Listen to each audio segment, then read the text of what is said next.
AEW Revolution was a fantastic event all night long, but it was the closing moments that really stayed with the fans and left a bad taste in their mouths.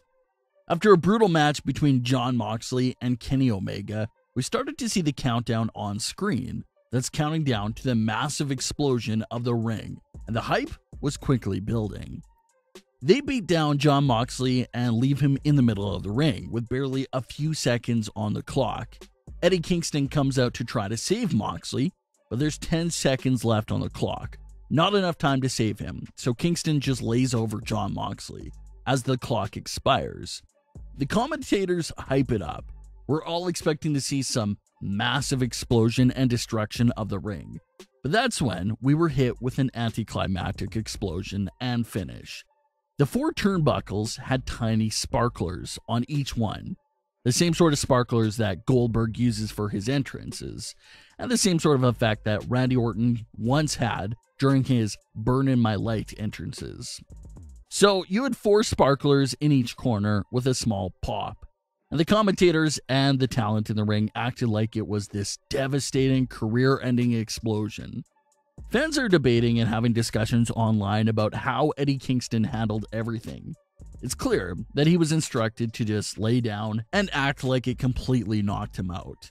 But after the explosion wasn't a success at all, fans discussed that maybe Kingston could have called an audible to keep the realism alive and show that the sparklers didn't knock him out. You can't blame Eddie Kingston though. The man was just following the instructions that were most likely given to him. But the fact that he was knocked out from the sparklers just made the ending even more ridiculous.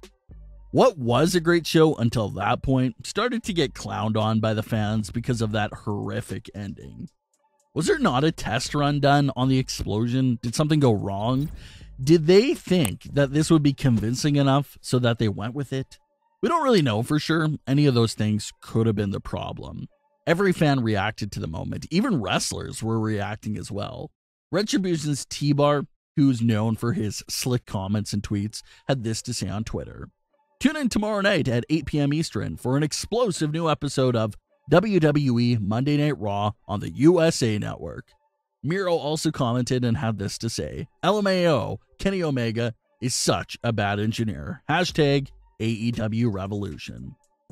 Shotzi Blackheart even posted the WWE Goldberg entrance with little sparklers as a way to mock the AEW ending.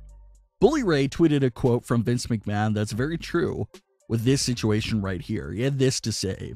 The only thing they remember is the finish. Vincent Kennedy McMahon. And that quote by Vince McMahon couldn't be any more right. The only thing people are talking about and took from the show was the finish.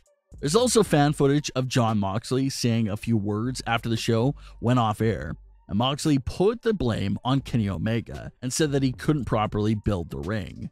After the embarrassing and confusing ending, it appears that AEW will switch things up and address the failed explosion as part of the storyline. AEW president Tony Khan also seemed to imply that the dud ending is a part of a storyline, with Kenny Omega being the reason for it to not properly go off, and that it will be addressed this week on AEW Dynamite. It's a good cover-up story that Moxley planted there of Kenny Omega being the one at fault for the failure, but we'll see how well they can cover this up. It seems like Jon Moxley calling out the failed explosion and blaming it on Kenny Omega was inaudible by Moxley, and AEW to just think quick and try to fix this situation on the spot. AEW even uploaded that Jon Moxley promo to their official pages, so they want their entire audience to be aware of those comments by Moxley. AEW president Tony Khan participated in a few interviews and was asked what did everyone actually expect them to do. Well, the answer is simple. Everyone just expected this massive explosion and destruction of the ring because that's what was advertised to the audience. So that's why fans at home and fans in the arena weren't too pleased with the ending.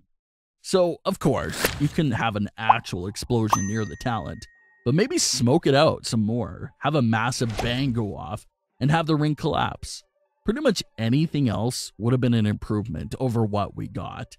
But an ending that was supposed to be a dramatic and climactic ended up being a comedy relief moment for your main event match, which isn't good at all. Hopefully, they'll be able to turn this around and make this failure a part of the ongoing storyline, and who knows, maybe even fix their mistake in the near future.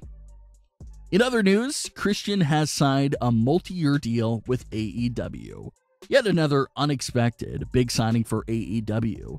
Similar to the Big Show, we saw Christian on WWE television a few weeks back for the Royal Rumble. Christian and Edge shared a big moment in the ring. Christian even appeared on WWE's The Bump to talk about how he was excited for his WWE future. Fans even wanted to see Edge and Christian team up one last time, but we won't be seeing that since Christian is now a member of AEW. So what's going on here? Why are all the older talent just signing with AEW?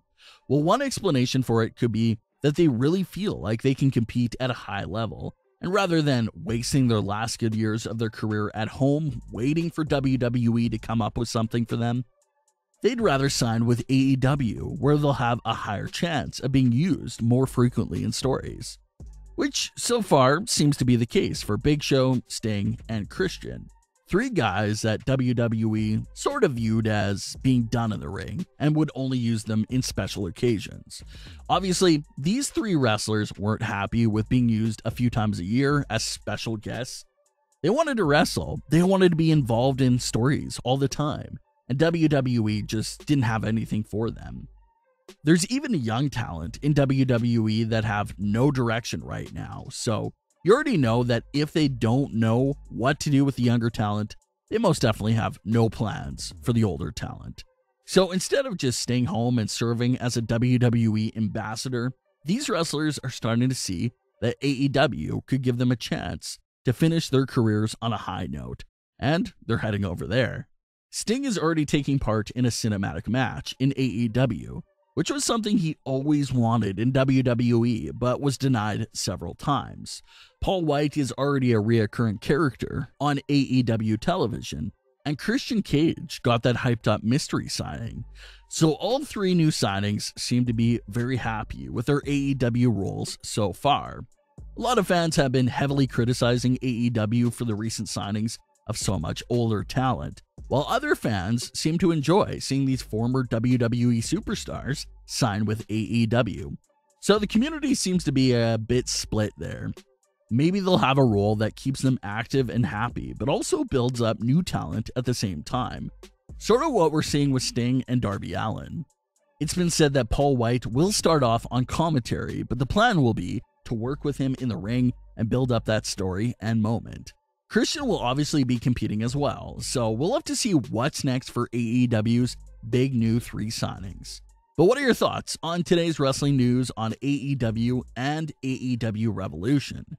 Did you enjoy the ending, or was it a bit too anticlimactic for you? Did you enjoy the signing of Christian Cage as well? Leave your comments below. Don't forget to subscribe with all notifications on, and leave a like if you enjoyed. Thanks for watching, guys.